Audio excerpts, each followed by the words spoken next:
realize this show's before my time, but the original series, Scooby-Doo Where Are You?, ran for many years after its final episode dropped in the fall of 1970, not to mention its many spin-offs and reboots. I'd watched this along with the real Ghostbusters and Batman, the animated series. Yes, I'm an old bastard. Yep. Anyway, Scooby-Doo Mystery was published by Acclaim in conjunction with Sunsoft for both Sega Genesis and Super Nintendo, though they were developed by different studios. Argonaut went to work on Super Nintendo, while Illusions Gaming got Genesis. From what I've read, they're very different games, and I have yet to play the Super Nintendo version.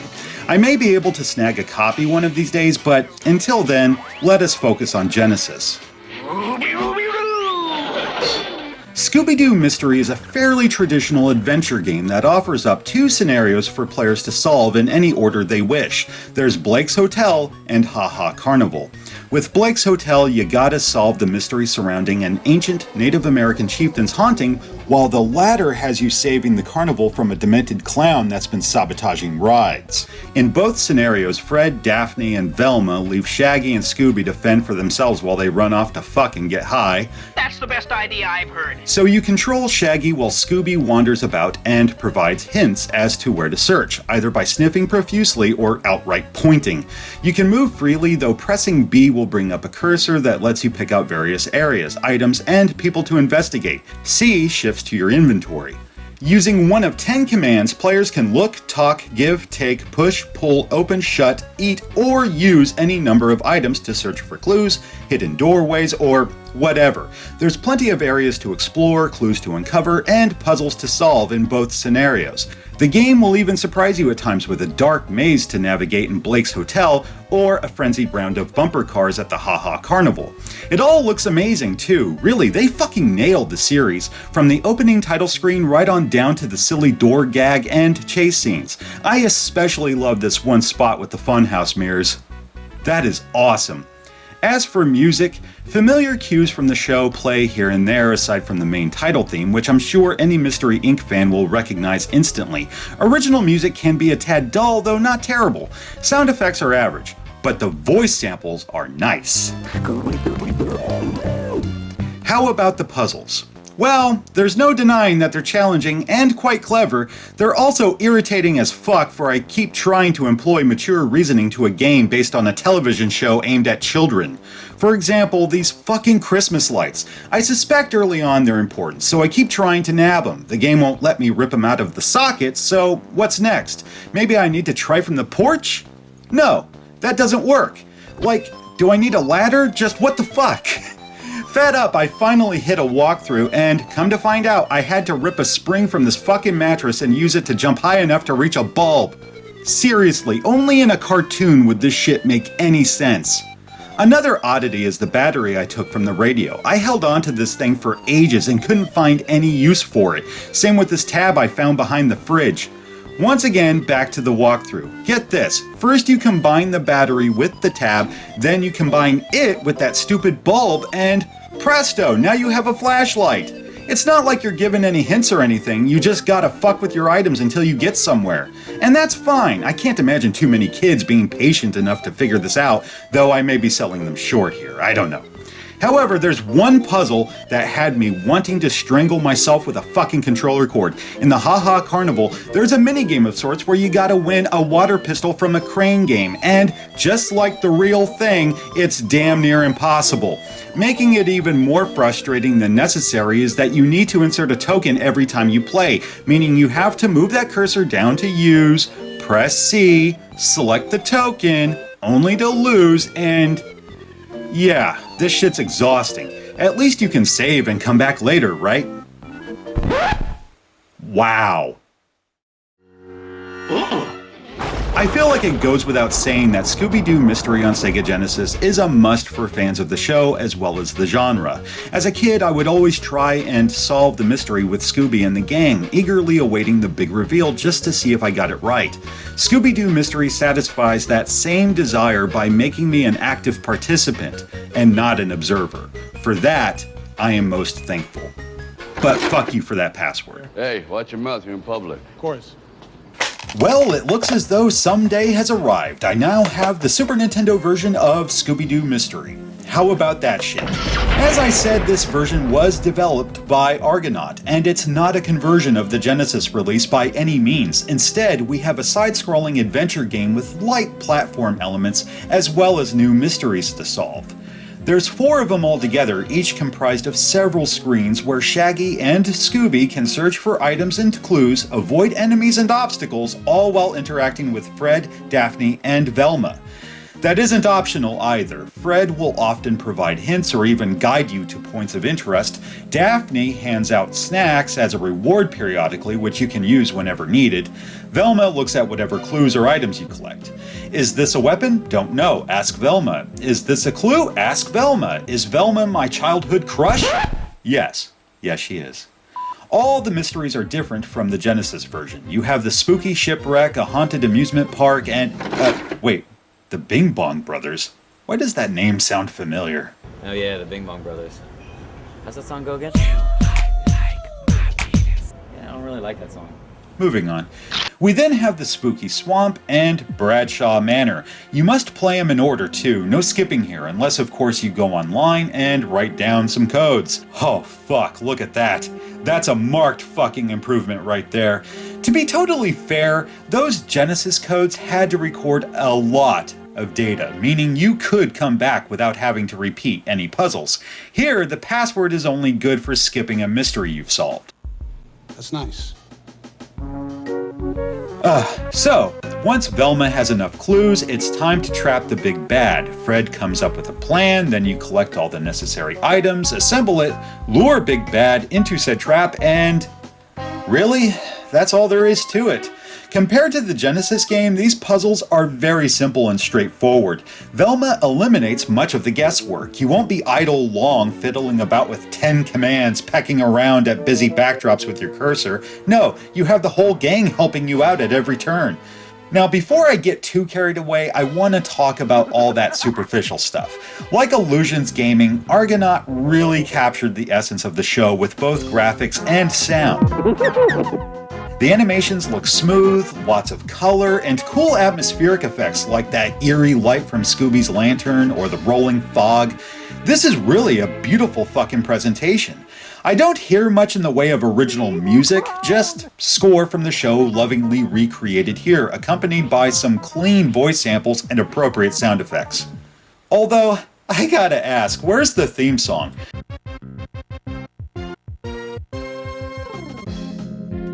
Reminds me of the Angry Nerd's critique of the Terminator on Super NES. It was featured in the show, yes, but not here. This is what you hear when the episode's title appears.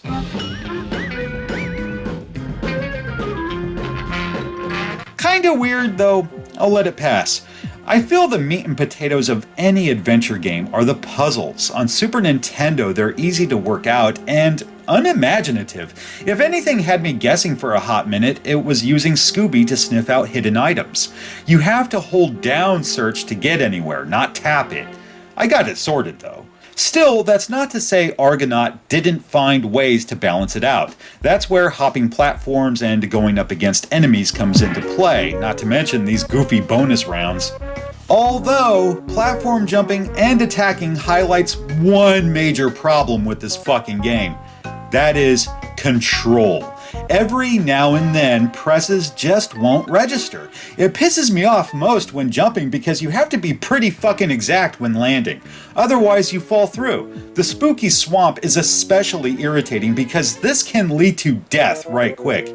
Yes, you can die in this game. I mean, not really. I guess you get so scared that you say, fuck mysteries, let's have punch and pie. Let's vote on it. Mystery or pizza pie? Reach your right. Then you gotta input the code and do all that shit again just to get back to where you left off. That is a fucking pain in the ass that cuts straight to my tailbone like a goddamn scalpel. As for the proverbial salt in my metaphorical wound, this brings me to the enemies. They're not even all that difficult, but hitting them can be a bitch and a half. Take the haunted amusement park. I have this big-ass mallet, thank Christ, because throwing shit's more trouble than it's worth with that fucking arch, that will take them out a foot away, but sometimes they demand pinpoint accuracy. What the fuck is that about? You trying to get closer, but again, it doesn't register, and yeah, you're fucking dead. Even this rat can drain your life in 2 seconds, or this haunted unicycle. I know Shaggy and Scooby are wimps, but come on. Nothing compares to the occasional glitch that forces you to restart the level. I'm not sure if this problem resides in the code or maybe my cartridge sucks. In any case, I would be hopping around in this truck trying to nab this torch. On 2 separate tries, the game wouldn't let me pick it up. I tried leaving and coming back, but nothing doing. I decided to die and restart the level. That did the trick. Initially, I thought this game was okay. Sure, the puzzles aren't too demanding and response time is below average at best, though not terrible. However, shortly after I entered the haunted amusement park for the 8th fucking time, something occurred to me. The poor control, wonky jump mechanics, rapidly depleting health, those fucking rats. Yes, it reminded me of another adventure game based on yet another beloved cartoon from my youth.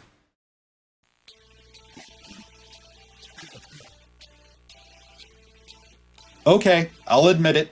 The Genesis game's better. Way better. It may be difficult, though it has everything to do with how the puzzles are devised. It's hard because I'm a fucking idiot.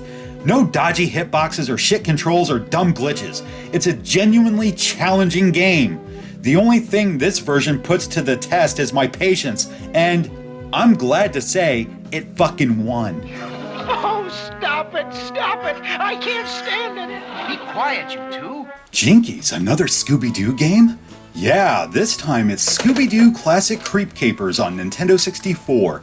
Unlike those adventures found on Genesis and Super Nintendo, Creep Capers was developed by Terraglyph Interactive Studios for THQ, released in the fall of 2000 here in North America. As you can see, it's still an adventure game, though it bears a striking resemblance to another, yes, it's Resident Evil with Scooby-Doo. You may not be shooting zombies or trying to topple a corrupt pharmaceutical company, but, I mean, just look at it. If it says shit like, "You were almost a Jill sandwich," You're right. oh, this needs to happen. Before I get too carried away, here's the juice. There are 4 mysteries to solve, not unlike Scooby-Doo Mystery on Super NES. 3 of them are inspired by classic episodes straight from Scooby-Doo Where Are You? While the setting and outcome are virtually identical to the source, liberties were taken to accommodate puzzles along with a wee bit of narrative tying them all to the 4th and final chapter, which is original to the game. Knowing that had me psyched to play it. And, in my opinion, so worth it. Now, if you enjoyed Scooby-Doo Mystery on Genesis, there's a good chance you'll enjoy Creep Capers. There's no enemies to fight or platforms to hop, Velma doesn't solve everything for you, nor does she ever wear this grass skirt in the game. What a crime. Although you do collect various items to trap your ghostly tormentor, hunt for keys, and so on. Regardless, you won't have Velma telling you what does what, where, and when. Players must figure it out on their own. One other thing it shares in common with Super NES is that there's a Fright Meter. You can bring it down with Scooby Snacks or a trip to the kitchen. I know it's that same bonus game, however you can do this whenever the hell you want and it will replenish your health without fail. So what frightens Shaggy and Scooby here? Obstacles. Some are to be expected, like bats, rats, spiders, and zombies. Then we have animatronic dinosaurs, logs, saws, fucking lava, and much more.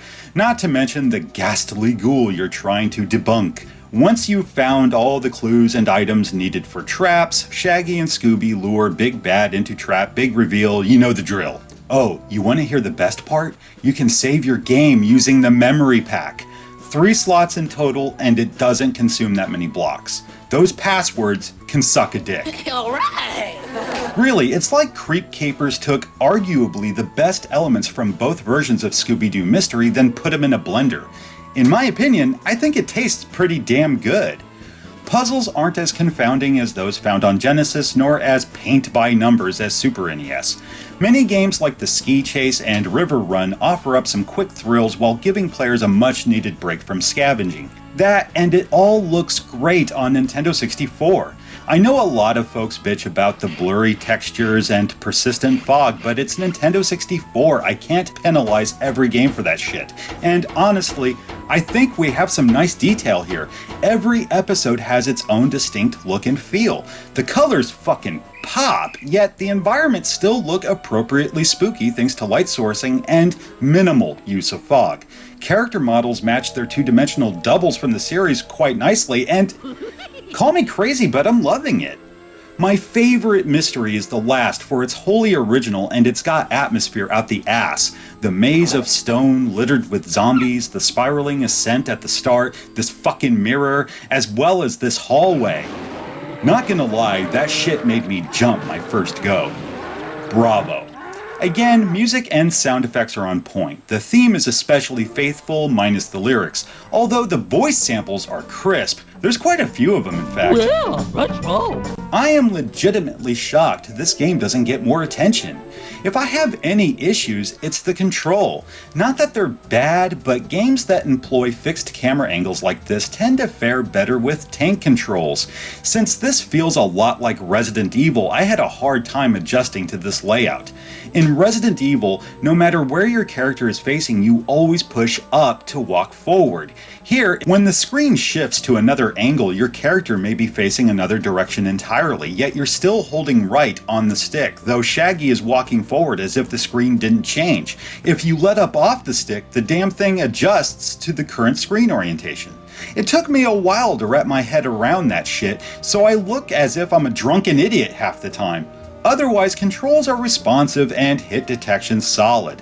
This comes down to preference more than anything. Some will like it, others won't. Like I don't think he believes us.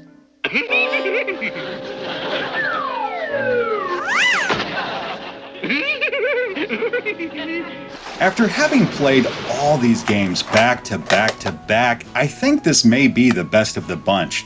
That, or at least on par with Genesis. You have 4 eerie mysteries, plenty of puzzles, a save feature, great visuals, clear audio, and a lot of charm.